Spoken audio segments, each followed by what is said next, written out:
Our first panel comprises a outstanding mix of academics and technology education entrepreneurs. Paulo, let me start maybe with you as the co-host of this panel and event. What trends do you see from your vantage point as an engineer, as an educator? What are the trends in AI and education, and where are we headed? Uh, Thank you, Stavros, and thanks everyone for coming to the event. So I think one big distinction that we have now in education that is becoming more and more pronounced is the difference between, as you know, Seymour Papert would say, kids programming computers or computers programming the kids. So I think there is a big distinction between technologies that are meant for teaching and technologies that are meant for kids to learn how to use to create things.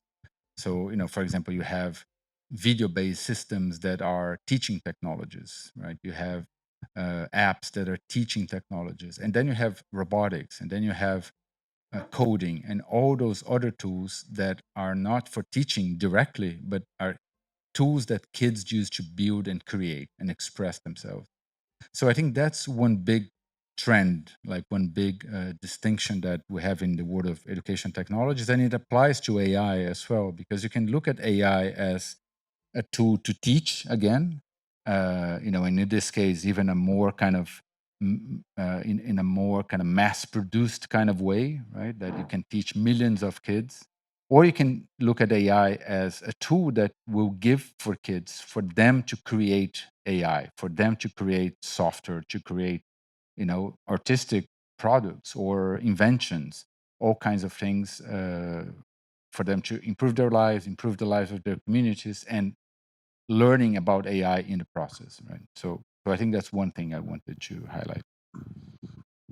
Yao, if I can bring you into the conversation, you're a graduate of this institution, and you're now applying your skills to developing robotics solutions that incorporate AI for education.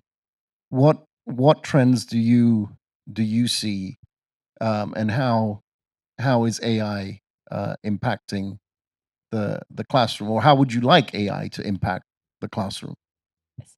Thank you very much, Stavros. And it's really a huge honor and pleasure to be back here. And I do wanted to correctify that I couldn't put the doctor in front of my name yet, because I'm, you know, like in all the media interviews, I'm always everything and dissertation is just, you know, last step. So at you know, especially alma mater, definitely don't want to have that error.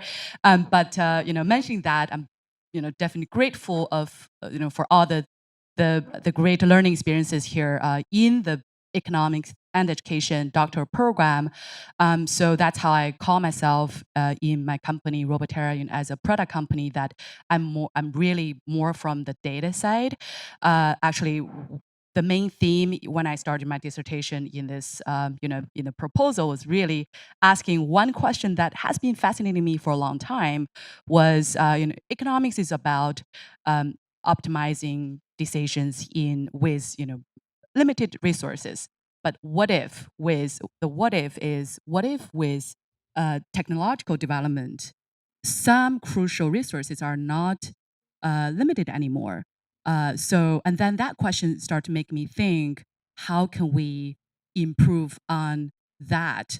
Some very important, crucial aspect of resources, which are important input for education, and with a hope that that can bring in really important changes to help solving a lot of problems that we care.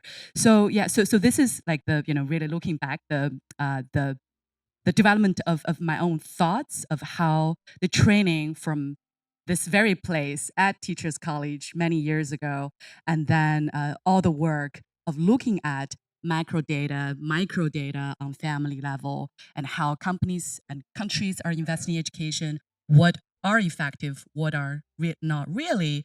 So, and then those essentially led to the product work in if I put it simply, is really what if we bring in hardware so that kids, according to good cognitive science researchers, that with hands-on, the learning can be fun and also engaging so that we don't really lose them immediately. So bringing the hardware into software, combining that, and that became robotics kit.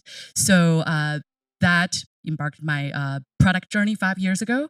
And I would say of the past 5 years, proudly enough that working with more than 1,000 schools worldwide in more than 40 countries, ranging from resource-rich schools, international schools, private schools, to actually a lot of the urban schools in the US, or even rural schools in China and India. So the whole experience is giving the Roboterra team a lot of encouragement that we have to follow the good and the right design principles to really design effective learning of whether it's robotics hardware or the data we're seeing from the software side, which became part of the the individualized feedbacks to students, or the AI feedbacks. So that's the design principle that we try to follow, and then that's where I see as a good practice that I like to share or explore today. Thanks, Yao. So if we think in terms of sort of Paulo's two categories, Roboterra deals more, I would say, with AI technology, robotics as an object of study for kids, as well as, yes, a tool that could potentially enhance learning. Now, Shipeng, if I understood what iFlyTech does, you are much more on the side of AI as a tool to replace some of the things that teachers do today, or that educators do. Do you want to share with us a little bit about what your company does and how you see the technology developing going forward? Sure. iFlyTech starts with a speech company, now expand this area in more general AI field. So that's the technology side. Then later we found that actually AI technology really can help a lot in the current education. So the first steps we are doing is, because we started as a speech company, so we are helping human scorers to do this language learning, especially for spoken language test. So we work with standard test organization to apply the AI technology developed there to replace human scorer for better and consistent score. Then later, actually, we found the more important area actually is something always challenging for from the start of human being, right? How to enable personalized education, because limited teachers' resource, right? The teacher does not have the time and effort to take care the special need for each individual student. So we are thinking how to apply AI technology to enable such a personalized education. So the way we do it is, instead of we want to, many other people have tried before, trying to change the behavior of the teacher and the students, right? We let them using the current tools, the current education style they are much familiar with and comfortable with, still using pen and paper, right?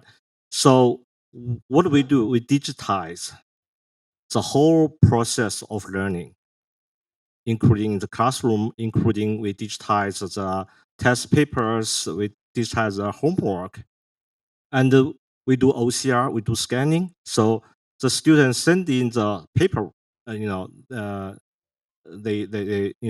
where they wrote their problem solving solved, and then we analyze each steps, how they solve that problem. We identify what the problem or what the challenge the student has. Then we map that into a knowledge graph for that subject.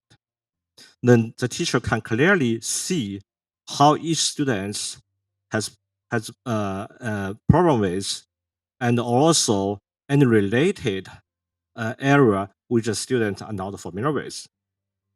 Then we use AI to be able to assign individual teaching contents and individual homework for each student. So each student can have different homework. So in doing so, both the teacher can increase their productivity, only teaching the common problems that the whole class is facing, and let the students working on their unique personalized weakness with the personalized contents and also with personalized homework.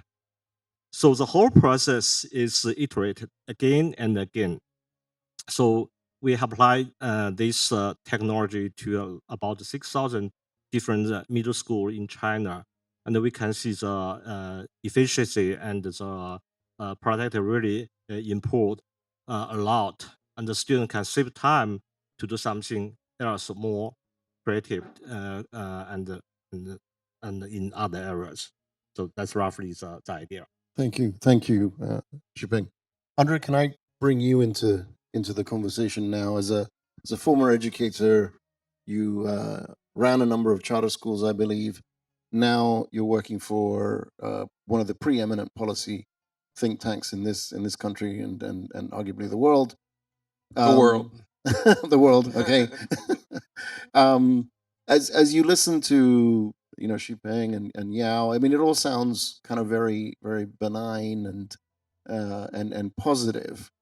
What are some of the risks with sort of applying this kind of technology to the classroom, and what do you worry about? Yeah, and first of all, thanks for having me. Clearly, technology is a tool to be used to optimize performance within systems, and it's used also as a tool to create products that can enhance our lives. But the true promise, I believe, and I think, and you touched on it specifically, is to understand how we learn, how students learn, and how teachers learn. Unfortunately, we've all learned how to be racist and how to be exclusive. Part of the problem, one of the reasons why AI has not been as transformative as it should have, is because we're still working within the confines of a racist environment. And so, when I advise startups and other technologists who are working in this area, I always remind them of the demand, and particularly in the American context, the demand is to close the racial disparities that are occurring across the United States by region and obviously along lines of race. And so for me, I'm always saying, hey, when you're developing your product, who's on your team? Who are you testing it with? Are you inclusive along that pipeline? Because if you're not inclusive in the development of the tools, you're essentially going to exacerbate many of the problems we currently exist, and that is around racism. And so for me, let's not all, I mean, technology is a tool. It's all, that's what it is. And we're seeing incredible opportunities to advance learning. But as we're currently seeing now, there's incredible divergence, economic divergence, educational divergence, and technology and AI has a lot to do with that. Thanks. Thank you, Andre. Paulo, I feel like you want to come in here. Well, I mean, No, go ahead. No, I just wanted to comment what Andrew said, that I think one important thing to do in any discussion of education technologies is to there is a mythology that the Silicon Valley created about technology being disruptive and benign, and their CEOs being just good people that want to help others, and they are and I mean, I want to hire their PR people because they convinced the entire planet that they are, selfless people running companies for the, the betterment of the world. And meanwhile, just give us all your data, everything you have, and just leave it to us because we're the good guys. We are hoodies, we're like kind of cool and all of that. And I think that has been history will tell how like an entire civilization was fooled by 10 30 something CEOs that caused enormous harm to our society. And I don't want that to happen in education yet again. So I think when we talk to those companies, when we think about AI in education, we have to be aware that those kind of companies that come to districts, come to teachers and say, no, we're going to help you with our technology. Just give us all your data. And, we're really well-meaning. We know they are not, right? We know this is extremely dangerous. I think when I hear things like move fast and break things or, fail fast, fail often. And I say, what the hell are you talking about? When did that become a good thing, especially in education? Do you want to move fast and break things in our schools? Do you want to fail fast and fail often? It's all this kind of collective delusion that we got into, that all of those things are great. And now, we are at the brink of offering our schools to this, they like to call themselves a mafia, right? So to this kind of mafia of technology companies that are not interested in the improvement of, society, as we now know. Well, I think that's a timely sort of intervention, and the only qualifier I would make there is I don't think you need to have sinister objectives or plans for world domination to get things horribly wrong. You can just leave it to the law it of helps. unintended consequences, and things like that will happen. But Yao, as someone who's spent a good amount of time in the valley, rubbing shoulders with some of the folks that Paulo just took a big shot at. What's your thinking of this? How do you presumably you want Robotera to grow and be as big as Facebook and Apple and Google. How will you address some of the concerns that Paulo and indeed Andre raised? First, I regretted of not wearing my hoodies and jeans today here, which I rarely do actually this, but just out of respect to alma mater, dress formal. I definitely can feel and connect and relate to actually the passion and the emotional hope actually from both of the gentlemen just made the point. As again, someone who actually choose to study the general study about education in my training here, and from institution here, and then went to Silicon Valley, started the not one but two companies from software to hardware. I'm not going to defend Silicon Valley. It's just like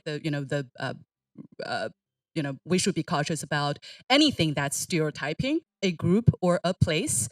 In general, I would say, data privacy and protection related to children's behavior, whether it's learning behavior, playing behavior, or the smarter and smarter cameras that's being able to capture the facial expressions in order to analyze who is falling asleep, who lost interest, to give feedback to teachers, or is teachers actually looking at who is a little bit slower than average of the classes so that the teacher can give more individualized caring and support. Yes, of course, those are all benign goals, but indeed, technology of AI in the applications for education or learning, just like any typical technologies, most of the time it's double sorted. So that's how, and also another aspect I agree is that with the don't talk jump on the word of disrupt fast and fail fast thing. I honestly, and here's definite confession here, when I just started Roboterra, uh, already it's the second company I was working on. I still want to go to be very fast mode.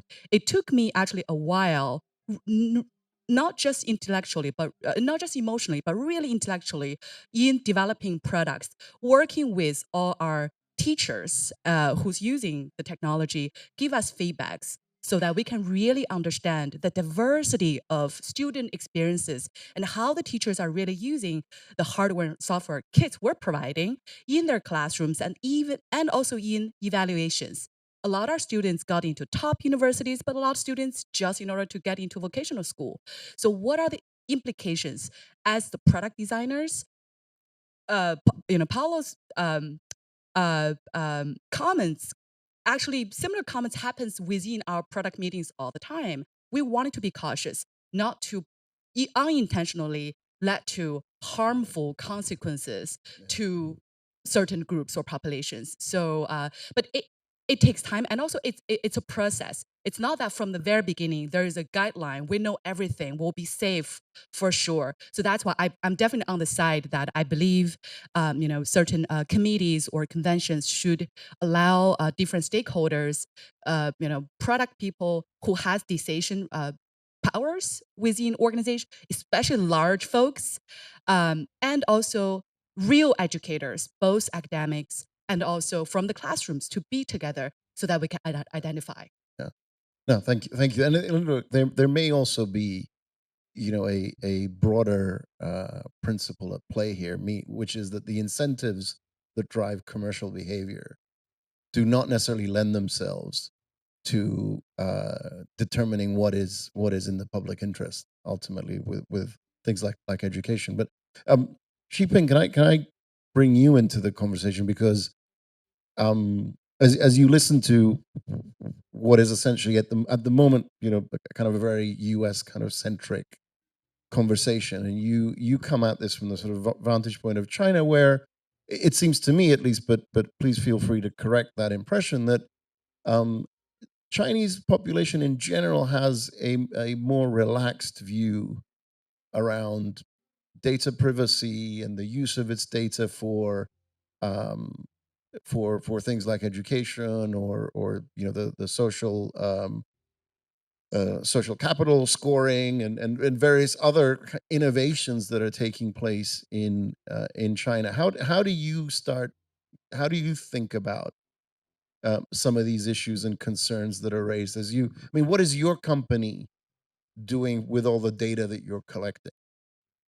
I think that's a very good question. And from the outside world, looks like China people, Chinese, in China actually more like I'll say less aware of the privacy issue of data, and that's largely depends on the large population is not up to the speed of the rest of the Western world yet. But in recent years, that awareness has been significantly enhanced. Actually, the government has very strict data regulations to protect users' privacy. And actually, I know there is a government agency and standard organization study, the rest of the world, like GDPR. A lot of companies nowadays, if they want to do business in Europe, at least one of their product in Europe, they have to follow the GDPR laws as well. And Afratech, as a company, especially, actually, we follow all the laws locally and internationally. So from like as early as 2015, we are among the first company in China have this join this association of data protection and privacy protection. So I also lead a standard team inside iFlyTech joined this national standard for data protection. So you can see that although we also viewed as not care that much about data privacy, but today it's becoming a very serious issue. So it's the situation is improving, and the company are taking measurement to heavily guide user data. So that's the things happening in China. I also read recently that there's been some pushback, for example, against the use of facial recognition technology in classrooms in China, specifically on this issue. Yes. So there are specifically regulation actually regulate that part of the technology, the use of that technology. But again, there are other ways to other technology to get around. Like instead of using the visual information, you can using other sensor without really revealing the identity of the students, but still get the similar measurement. So people are always developing and inventing new technology around that. Andre, as you again listen to this exchange, again from a sort of policy, someone who advises policymakers, how closely do you watch developments outside of the U.S.?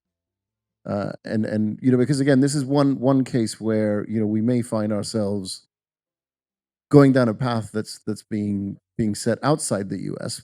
because again, education is never insular. It's never as local maybe as we would like it to be. Could we find ourselves in some sort of AI arms race as it relates to education? Well, I'll say it this way. One, racism is a global phenomenon, unfortunately, and it's evidenced by the algorithmic bias that is evidenced all around the world. We know that when it comes to darker skinned people, we're not using technology in a way to enhance Black and brown people's lives. We're using it to regulate and sometimes punish people in that context.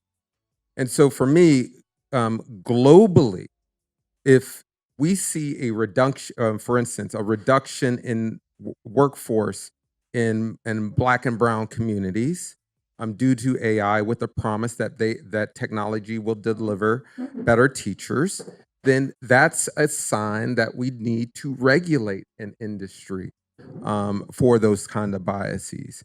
Again, technology is a tool. Teaching requires higher order skills that will not be replaced by AI. We should be enhancing those opportunities, but we have too many bad actors who have essentially created a level of distrust. I mean, it's a little bit different, but the virtual schools, for instance, in Ohio, was a horrible example of how not to scale up education using technology because it ultimately bad practices will hurt those communities even further. So for me, I do think we need an arms race for technology and for AI in particular. I just think we need one with a value of inclusion and equity that I don't see present at this time. Thanks, Andre. And I think we're going to sort of circle back. I want to circle back on the sort of some of the ethical questions around the use of this technology, race being one of them, but I think there are others too. Paulo, I just want to pick up on something that you said in your remarks earlier, that the fail fast and fail often and break something kind of ethos really has no place in education. And by and large, I would agree with you in systems that are well functioning. What do we do though? And you're originally from Brazil, and WISE, a lot of the work that we do, and that we look at deals with countries where the formal education system is very broken. What how do you think about the use of technology in these kinds of situations, and do you think about it differently in a situation where the system is broken versus one that's imperfect but still more or less functional? Yeah. Well, I think that's a great question. And when I go, around the world visiting like the best schools in the world, and you never see those schools firing teachers and bringing AI to their classrooms. I mean, you see them hiring more teachers, reducing class size, creating robotics programs, creating literature programs, creating after-school programs. So that's what those schools are doing, right? I mean, if replacing teachers with technology in that sense of like teaching machines were so good, I mean, then the best schools should be doing it theoretically, right? But they're not. They're hiring more humans to. So, and when you go to low-income districts in the U.S. and in other places, a lot of times you see this discourse, which I think is sort of a fallacy, which is this is so broken, there's no way to fix it. Let's try something crazy because we've been trying for years and nothing. And I think that's a fallacy because first, it hasn't actually, no one really tried very hard to deal with those places because there's no incentive, there's no interest in many governments to actually deal with the actual cost of education, right? So I think in a way I see in developing countries a lot of a discourse is like, this is so broken that let's try something crazy, right? And normally it's a company that has a vested interest in kind of getting a big government contract, and they say, we come from the US, and the US is perfect, so you should trust us. And here is, I need several $1 million to fix your schools with this software that we. And I think that's really dangerous because, I mean, I think we educators, we need to stop telling public officials that education is cheap, that educations can be done at a discounted rate, that we can just fix it with like some kind of miraculous solution. It's like healthcare. I mean, we say if a society wants education, that society needs to know there is a price to pay, and it has to pay. Otherwise, we'll end up in this dystopian world of elite schools that are amazing and that have all these programs, and then these poor districts that are constantly being used as lab rat, like the kids are lab rats, and we experiment one solution after another without ever facing the fact that what those districts need, what they need is actual real investment and hiring and training teachers, and the old good solutions that have been denied for them for a long time. Yeah, thank you for that. And I'm inclined to agree that if you want good education, you have to pay for it. Although I think again, if it were just about the money, then this country would have the world's greatest education system. So we know that it falls short in many in many respects, and so the question then is, it's also about how you spend that money, that that makes a difference, and maybe we can get into that a little bit later. Yao, again, I think there's general sort of consensus on this, on this panel, that the role of the teacher is integral. Now, you mentioned in your earlier comments that you work alongside teachers. It took you a little while to make that sort of emotional and intellectual shift, as you said. But how have you found working with educators as a sort of technologist? What are some of the do's and don'ts of this sort of collaboration between the technology space and educators?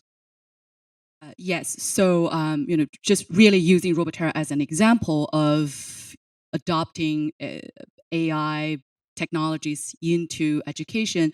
So, from the beginning, we the way we innovate, we were bringing in hardware kit, microcontrollers, mechanical bars, sensors to classrooms, and then a lot of course, the founding team, a lot of us had been teaching as well. So we were engineers, software engineers, hardware designers, me, this data person, and then who taught as well. That was the beginning.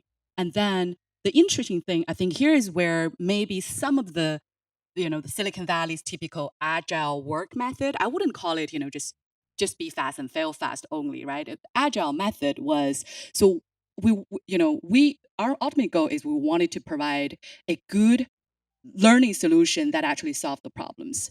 And then, but we are aware of potential issues such as the designs might have issues affecting, different groups of students because of the design, essentially.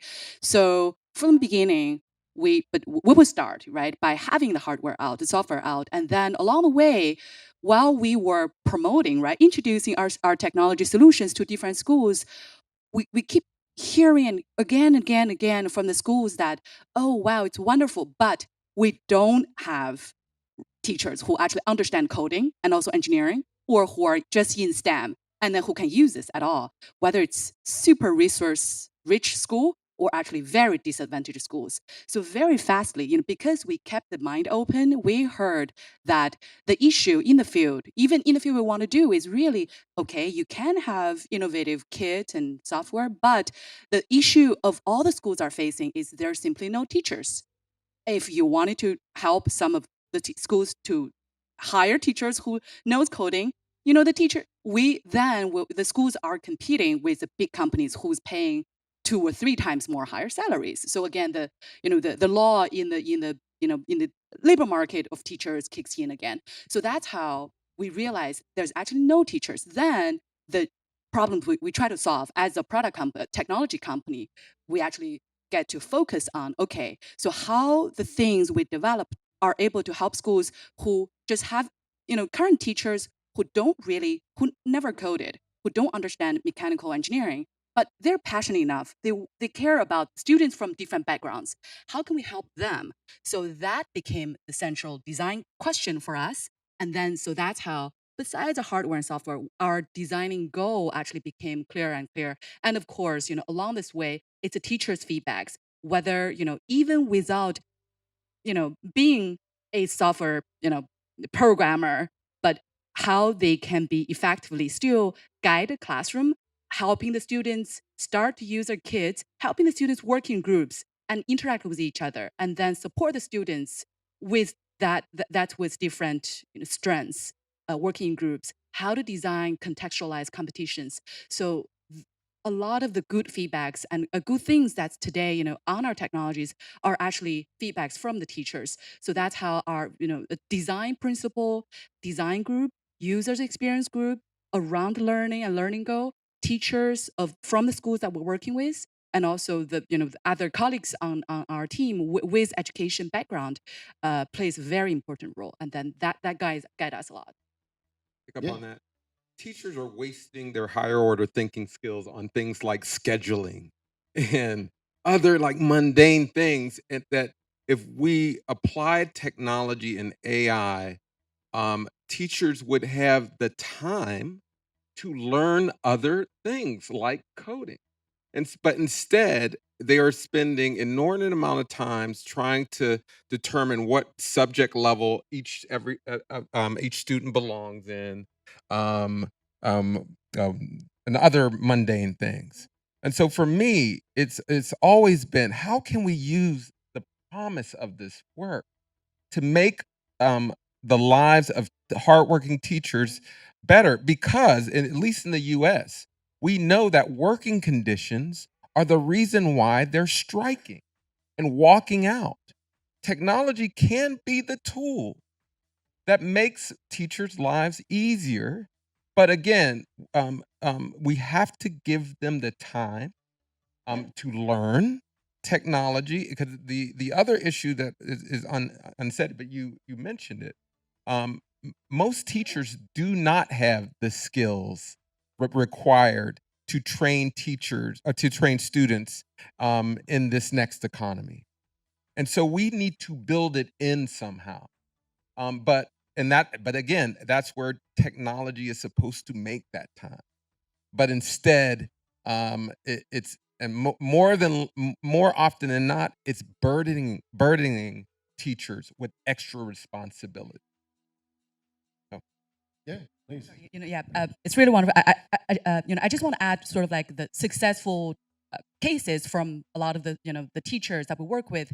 So from the very beginning, at the beginning, teachers might be resisting of have to spend time on learning something new, and then they will clarify that the vocal ones. They will clarify that okay, we'd love to start to work with this because we really want to provide new learning contents and robotics to our students, but as long as the training and does not require me stay in my office longer because I have to pick up my kids too, right? Take care of home things, or even some teachers in rural schools, they're like there are days the teachers have to work on farms. So that's how actually, if you are really truly open-minded as technology designers and listening to the need, so that the goal of designing is not to adding burden through whatever methods, right, from top down level administration or whatever, but really addressing the need, make sure that no extra burden is added to teachers, but they can be effective. And then that's how you are really seeing a lot of successful results, as we did. So I hear what you guys are saying, and I think in principle, it's hard to argue with with with the thesis that if we get technology to take away all this boring and mundane and repetitive work, and we free up the teacher's time, it'll all our problems will be fixed. The cynic in me says we've kind of been down this path before, with the personal computer and the enterprise software solutions, and to a certain extent, the reason teachers in this country and others are disgruntled despite record expenditures on education is because a lot of the money's been going to the technology companies and not to the teachers. Why is it going to be different this time? And Shipeng, maybe let me ask you that question. Why is iFlyTech a better investment than kind of one laptop per child type of initiatives? Okay, I think you're asking a very great question.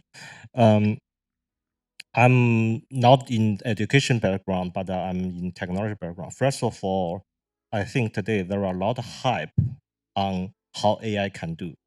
Okay, so people always think, oh, your AI is going to replace teachers. No, that's not going to happen in 10 years, even 20 years, I would say. There are many aspects human can do, machine cannot. So we have to lower the expression of AI technology can do or can help with education. So that's number one. The second thing is, if you want to using the current AI technology to revolutionize education, that's another hype. Because technology is ready, now it's not ready, and you are not going to change more dramatically anything's currently going on. You would rather using new technology to do a more like incremental improvement based on the current education system. For example, you are now going to make the students buy new equipment, learn new things. And instead, you use technology to help both the teacher and the students in a sort of a backstage way, in a hidden way, that they don't change their current behavior, but they will feel how the technology will help them in the long term. And the idea is you're not going to ask the robotic take place of the teacher in any aspect. So one concept actually in our company is we've always promoted is a human in the AI loop. For education, obviously, human teachers is always going to be in the AI education loop. So that's a principle we want to stick with for a long time. Only in that way, without giving people too much hypes, and you will be doing realistic things, very practical things, step by step, to help to improve the education. That's our take on this. I think step by step, you will change a lot of things. For example, the things I'm holding on is a notebook, and this thing can do live transcripting of whatever the teacher said into text. So it will help the students to review whatever the teacher has taught at school, at class. Very easy to do search, to do other things, and to annotate. So that's a small thing, a small step is happening today. But without changing too much of the behavior of students, you're already helping them. Over lunch, you gave me a good example of your technology being or your company's technology being used to grade and to mark essentially tests. And you said which is maybe not surprising, but you achieved greater consistency, versus human graders or markers. Is that again an area where the technology can indeed help improve productivity? Yes, that's indeed. Of teachers, yeah. That's another area we are working on. Help the teachers doing easy job in scoring all the homework, test, and the exercise, so that they can save time to do something else. So only in doing, so you let the teachers know the benefit of technology without actually changing too much their kind of behavior. But we feel it. I'm mindful of the time. I was just given the 15-minute mark, so we're about 5 minutes away from Q&A. However, I'm actually minded to see if we can just continue the conversation. So unless there's kind of a massive reaction from the audience, we might just carry on if that's okay with everyone. I'm not getting but let's do a quick round now of what are some of the ethical concerns that we have about the use of AI in education, and how do we go about addressing them? So Paulo, maybe start with you. Yeah, I mean, I think just before getting to the ethical part, I think there is this amazing opportunity that we have that goes back to what I said in the beginning of creating technologies to empower kids to create stuff, to express their ideas, and I think today we have like a climate strike today that's fully organized by young people. We adults were like, ruining their future, and young people are now kind of taking matters in their own hands. And I think that's sort of a role for our education systems, is also to empower them instead of saying, oh, you have to wait 10 years until you can say anything, right? So I think creating technologies that give kids voice, that gives them ways to express their ideas, I think that's sort of an ethical issue too. I think the other part of the ethical thing is, I was going to say, you're beginning to sound like the Silicon Valley evangelists. Yeah, it's the wasn't the internet supposed to do that coming for back, us? It's coming back to me. I think the other part of the ethical thing that's really, it's the whole data, data privacy, safety thing that I'm sure we'll talk more about. But I think there's another piece of this, which is like, who decides what is good education, right? And I think it's very common that the technology drives our thinking about what good education is, if we let it happen, right? So if we say what good education is scoring on tests, then we'll reshape the whole system to make that happen. And I think that's an ethical responsibility of educators, schools of education, and all of that, is to say, well, who decides? We as a society should decide what education is, and then the technologies and everything else should follow that philosophical vision and decision about, is education about direct instruction? Is it about emancipating people? Is it about opening up their minds to new realities, to new things? And that's a societal decision. And the point that I think is complicated is that we know, as I think we'll see in our keynote and everything, that what AI can do now is very limited in terms of delivering content or conversational agents and things like that. So if we make that the ceiling of education because we want to put AI everywhere, then I think we'll be in very deep trouble. Andre, come in. Yeah, for me, I do a lot of work on value add of assets, particularly in Black and Brown communities. I think society must start to demand that there's added value to underserved communities. We see economic growth, incredible economic growth. We've seen advances in technologies like you haven't seen before, but we also see wage stagnation. We see educational divergence. You see problems just going off the rails. And so at some point, we've got to say, I'm not going to incentivize many, particularly the larger companies. And you have the HQ2 situation here in New York, where we essentially were giving away the farm to attract a technology company. I think the true ethical decision is, when are we going to really enforce this notion that we're all in this together, that we need our company to show a public good in terms of not only advancing people's learning, but also advancing their incomes, their housing, their transportation. I mean, all of these things we have to show that there's added value. And so, from a regulatory standpoint, we got to hold um, companies accountable for doing what they're supposed to do, and that's advance society.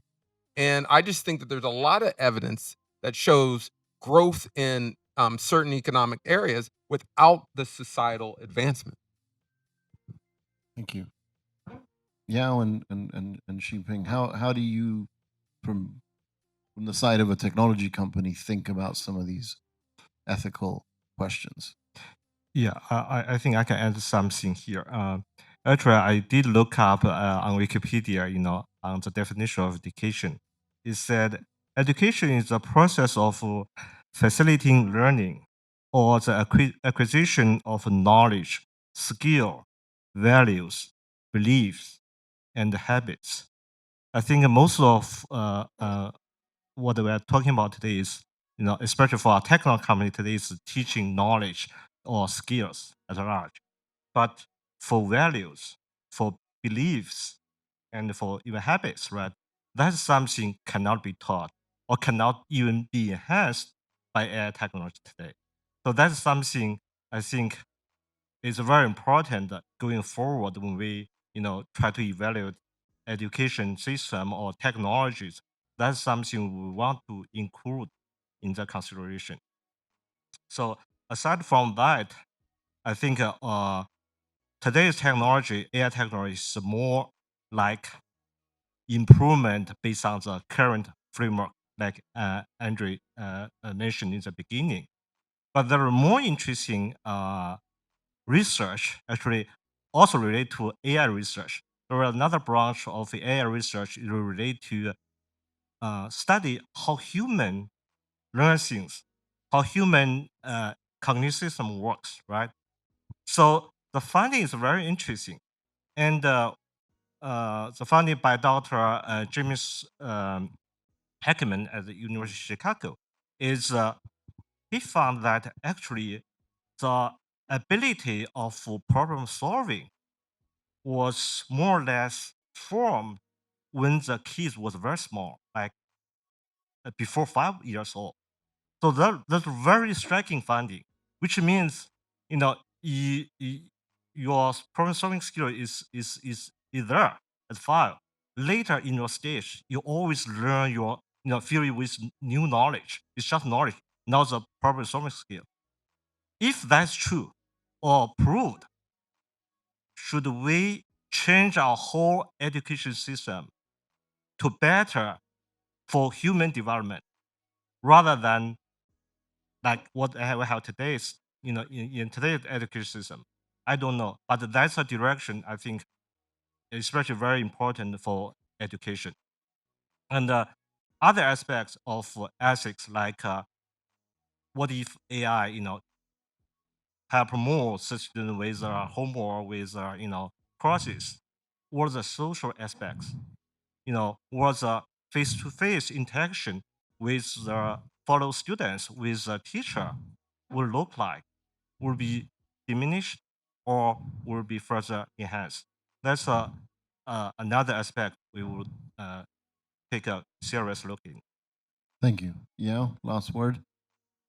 As a product person trained here from this great institution, I guess if I can take this chance to make a call for action, it's really the technological trend is developing no matter what, right? 10 years ago, we all believe we're smart. Who can envision all the apps today that's affecting our life? So AI, the huge amount of data is here, cloud computation is here, 5G is here.